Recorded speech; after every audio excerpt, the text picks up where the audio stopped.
Hi friends, మనం ఇంతకు ముందు వీడియోలో రవి జీవితం ఎలా మారిందో చూసాం. ఇప్పుడు దానికి కంటిన్యూషన్ చూస్తాం. మనం చాలాసార్లు మన పరిస్థితికి సమాజాన్నో లేక ఇతరులనో లేకపోతే మన అదృష్టాన్నో నిందిస్తూ ఉంటాం. కానీ నిజమేంటో తెలుసా? మనల్ని ఎవ్వరూ ఆపటం లేదు. ఇక్కడ మనల్ని మనమే ఆపుకుంటున్నాం. రవిలాగే మనందరి దగ్గర ఒక చాయిస్ ఉంది. రాత్రంతా ఇతరుల చాయిస్ చూస్తూ ఏడుతామా, బాధపడతామా, లేదా ఫోన్ పక్కన పెట్టి నీ సక్సెస్ కోసం ఈ రోజే పని ప్రారంభించటమా?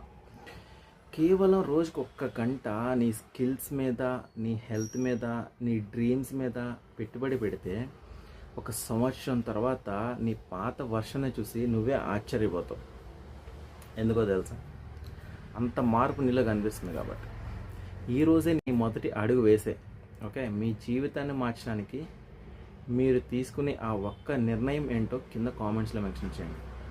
ఈ వీడియో కనుక మీకు నచ్చితే మీ ఫ్రెండ్స్కి షేర్ చేయండి. Thank you friends.